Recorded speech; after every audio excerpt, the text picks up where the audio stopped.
The Bobby Brown Show is the place to be. We talk about freedom and liberty, faith, life, and walking in victory. From politics to movie reviews, biblical teaching to the latest in the news. The Bobby Brown Show is the place to be. The Bobby Brown Show is the place to be. The Bobby Brown Show is the place to be.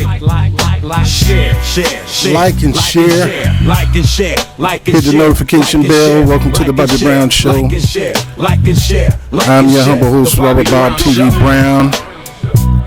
You know me as Bob TV. The Bobby Brown Show. Most of the world know me as Robert Brown, Bobby Brown, or Bobby Beautiful is my musical hashtag name. The Bobby Brown Show. And we got a lot of things we're going to talk about today. So make sure you hit that notification bell.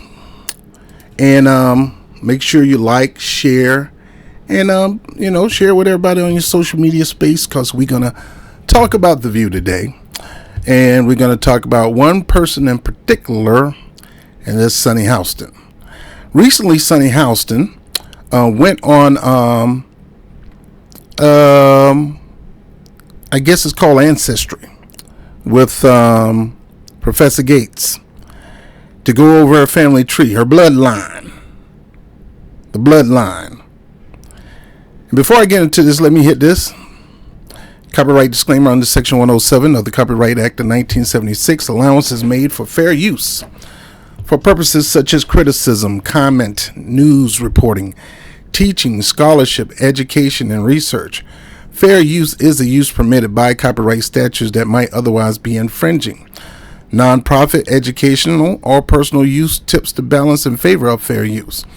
All opinions expressed by the program participants are solely their current opinion and do not reflect the opinions of Robert Brown, myself, or the Bob TV network.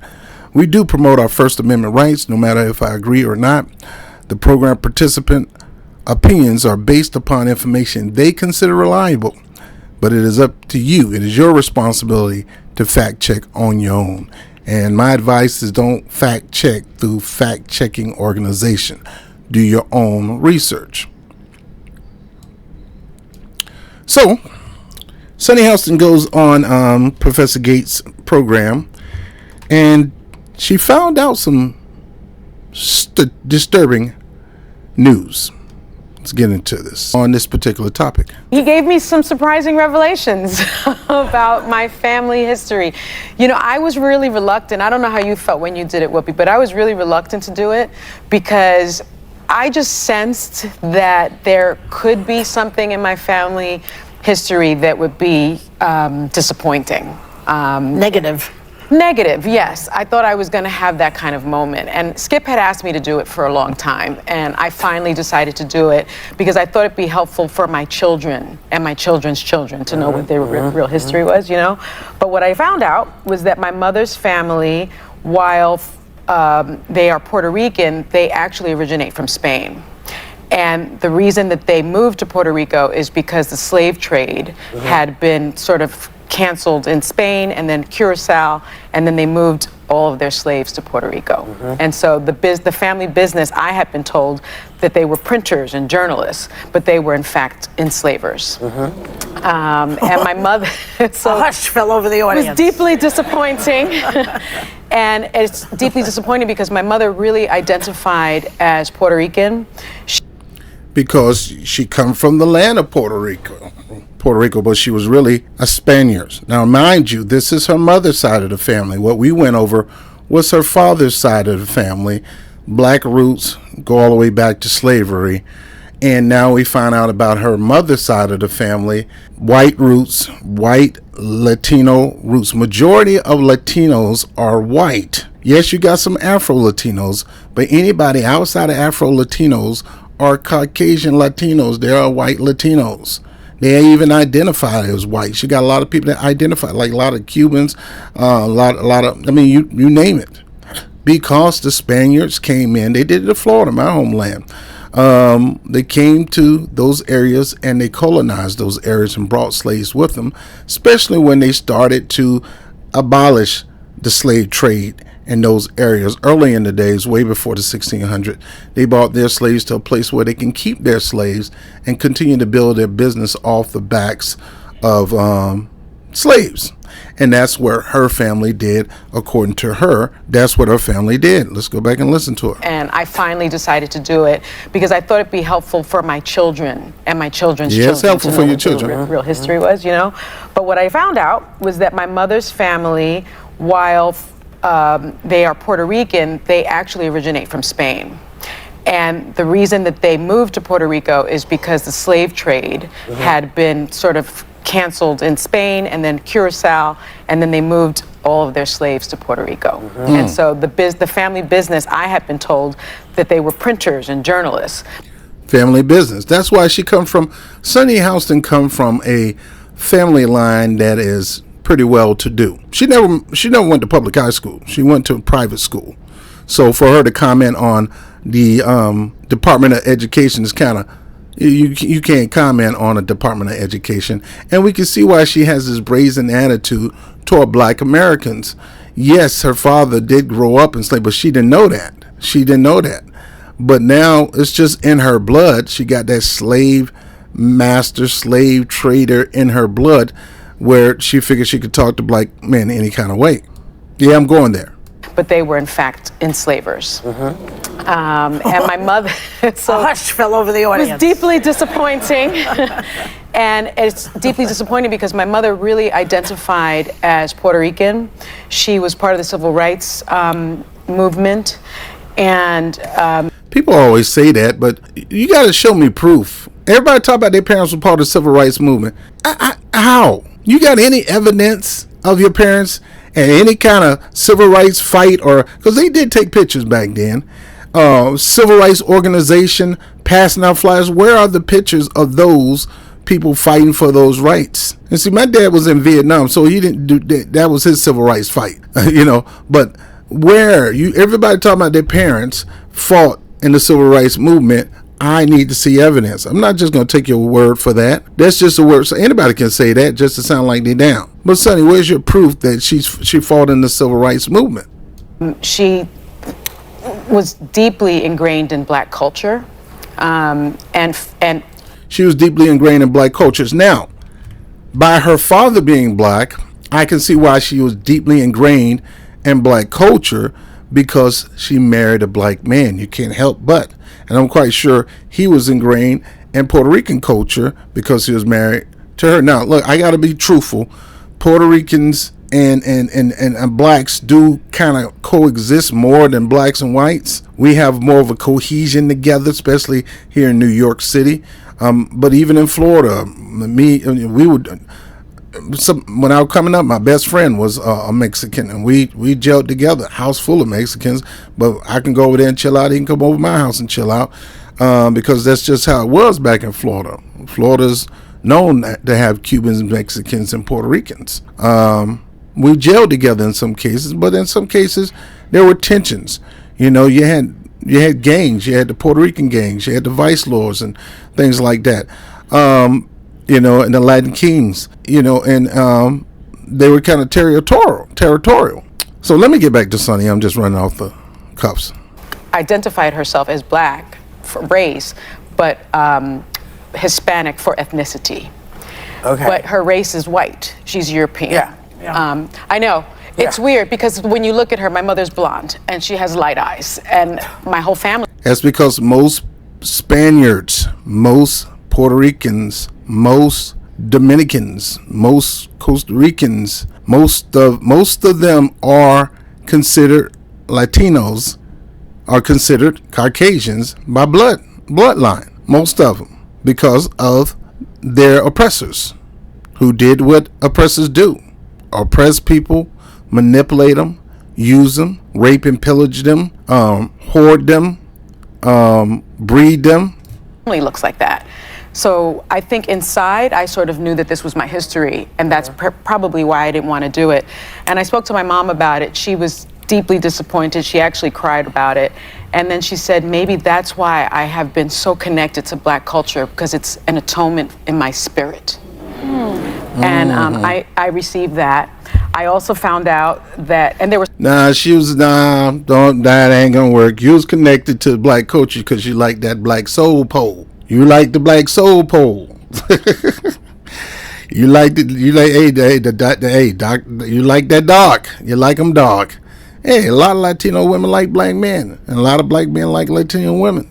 It's just the way it is. But let's be truthful. There was no connection. The connection was the soul pole. The soul pole. Let me keep going. We're slaves on both sides of our family, mothers and fathers. But we are 7% indigenous Puerto Rican, Taino. 7%. Tainos. Now let me tell you something. The Tainos didn't look like her. The Tainos was dark-skinned Aboriginal Indians in those neighborhoods. Now, don't get me wrong, they wasn't black, but they had dark skin, and that dark skin mixed in with the white European slave owners or oppressors, and began to mix and have a genocide. I mean, not a genocide, have an ethnogenesis, and this is how you get the current state of the Puerto Rican. You get Afro Puerto Rican, and you get the white looking Puerto Rican. There's only two kinds, Afro or the white, and all of those, a lot of them came from the indigenous parts. Let me keep going. So I'm proud of that. And then 7%. It's like Kamala Harris saying, I got 7% black in me. That don't make you black, and that do not make you Puerto Rican. You're not Taino. You're white. You're mixed. You're black and white. I also found out about my father's family, his family, all slaves, then sharecroppers. But once they got their freedom, one of my ancestors, his name is Dean Cummings, and we use, my maiden name is Cummings, and we use the name Dean in our family. A lot of cousins are named Dean. I have this book of life. Thank you, Skip. Yeah. It's very thick. I have an ancestor, my third great grandfather, immediately registered to vote. Now she's trying to get the fact that she's trying to come off the fact that she comes from a family of slave owners and focus on a family of voters. No, he was illiterate, and he voted with an X. Dean Cummings with an X, and then he was threatened with lynching by the KKK, by others in the South, and he voted the next year. Everybody was. The next year. Everybody was. So he voted 9 times with the threat of lynching, and every black person during that time started going through that process. That's nothing special. My family went through that process too. My family went through the threat of lynching, through the threat of the Ku Klux Klan, just like everybody else. Your family probably went through it too. So that's not a hand clap for that. I'm looking at that other side of your family. I'm looking at your real bloodline, the bloodline that came from European blood. I'm looking at that. You know, they say in Puerto Rico, the blood calls you. And voting is so important to me. You know, you guys know I go to voter drives. I drive seniors to voting polls. I've never missed a vote. My family thinks it's crazy. I'll vote for anything. Local something, constable, I'm there. And I think I get that from my ancestors. I really do. I think you carry your ancestors with you. So it was really eye-opening. So there were good things. There were not so good things. I also found out that on my father's side, the grandfather that I thought I had was not my grandfather. Oh, wow. There was another person. Kind of finding out, that's what we were finding out about Kamala Harris. That the person you call grandmother was not your grandmother. This other lady was your grandmother, but I digress. And so we are establishing a relationship with that family, and I have 5 uncles and aunts that I didn't know about. And so that's kind of cool that my kids now, and my father has 5 siblings that he didn't know about. And he's the eldest. So that's I thought that was great. And the last reveal is that... Is it who you're... You come from slave owners. That's the only reveal I know. Just like Kamala Harris, it's the only reveal I know. But let's let you say it. Related to? Yes, I have a cousin too, Whoopi. Anthony Ramos from Hamilton. Oh! He's cute.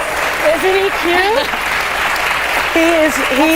He is my cousin, and I reached out to him, and it's kind of...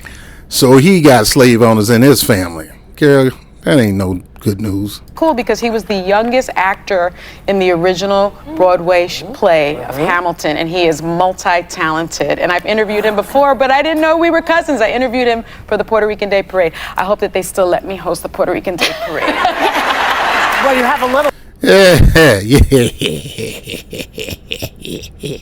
See. You might not be hosting the Puerto Rican parade no more with 7% Taino. Before, but I didn't know we were cousins. I interviewed him for the Puerto Rican Day Parade. I hope that they still let me host the Puerto Rican Day Parade. Look You at have a Whippy. little bit still left in there, right? Is there no Puerto Rican in there at all? No, I have 7%. Just 7%. It's not.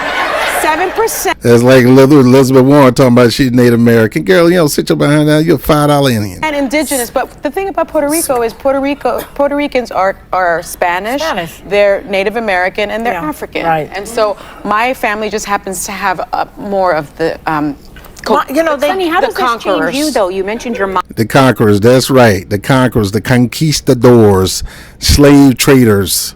Folks, I grew up in Florida, and one of our heroes in Florida was Hernando de Soto, and we idolized Hernando de Soto. We had a parade for Hernando de Soto. Our mall was named after Hernando de Soto. We used to wear the conquistador hats and stuff. We thought it was cool, not knowing that this guy was one big slave trader. Boy, the things you know when you dig in your roots. And I remember Sonny Hostins saying, let this finish. Mom was upset, and this was shocking, and maybe deep down you kind of resisted it. How has this changed you, knowing what you're hearing now? I think at first I was deeply disappointed. The slave thing is a bummer. It's a bummer. It's a bummer. You probably got some in your family too. Get out of here. Let me get off this, man. Let's get to something else that's more important. Now, you realize that Sonny Hostin made that statement about these ignorant black men who voted for Trump. That's talk of a colonizer. That is the talk of a colonizer. Now, this is Sonny Hostin Day. We're going to go through some stuff with Sonny Hostin today. Recently, she is a little upset because every black man didn't side with Kamala Harris. You're not going to ever get that. And she called her people decent names. But when it comes to black men, she called us stupid. Something like that. It wasn't nice what she called us. Ignorant. She called us ignorant and disappointing black men. But when it came to the Latinos on her side, she didn't call them that. Talk about black men like a dog, but not as brazen when it comes to the Latino men in our family. And 9 times out of 10, her side, that Latino side of the family, come from slave ownership. That is her lineage. That is her bloodline. So you wonder why she figures she could talk to us any kind of way, but not like that with that slave owner side of her family. Because this is embedded in her. She looks down on black men, especially black men who decide to support Donald Trump or who don't support the Democratic Party at all, or who's outside the Democratic Party. But Nina Turner, the senator from Ohio, the state senator from Ohio, came to speak up for black men and to call Sonny Hostin out. Now, Nina Turner, I was trying to push Nina Turner to run for president the last election when Joe Biden was running. I believe she is a stellar candidate, foundational black American. She's what they call a Shirley Chisholm type Democrat. I wish she leave the party and become an independent, because the moment she run as a Democrat, they're gonna cut her knees off. They're gonna make it impossible for her to run in the election, because she's a maverick. She don't do everything they tell them to do, and she will speak truth to power. And here's Nina Turner dealing with Sonny Hostin. On ABC's The View, one of the hosts, Sonny, was in discussion with her colleagues around the table about what needs to happen during this 2024 presidential election cycle. When we're looking at these polls and we're looking at who is voting for Trump, you've got 53% of white women that voted for him in 2020. We've got to reach those women. We've got to reach those ridiculous, crazy black men that did vote for. You hear that? Ridiculous, crazy black man. Ridiculous, crazy black man. Look at her eyes. This lady is insane. She would be the worst slave owner. Man, folks, let me tell you something. Some of those women that had slaves were worse than the men.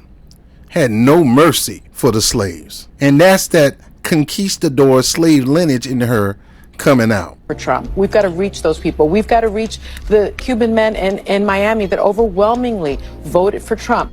They overwhelmingly voted for Trump, but she can't say anything disgusting about them. She don't call them crazy and ridiculous. Well, thank God for Nina Turner, because they ain't got to get on her behind. Get her, Nina. So she talked about the women and the Hispanic men. But when it was time to talk about black men, she called them the crazy, ridiculous black men. Yeah, you heard me right. The crazy, ridiculous black men. It's truly outrageous, and in fact, it is dangerous. And there are connective tissues to how Black American men have been treated historically in this country. In other words, this moment from President Barack Obama giving a stern lecturing to black men, to Sonny on ABC's The View, mainstream media, referring to black men as both crazy and ridiculous. I'm not going to go and tell you go watch Pink Book Lessons. She has an awesome channel. Go like, subscribe, share. Shout out to them.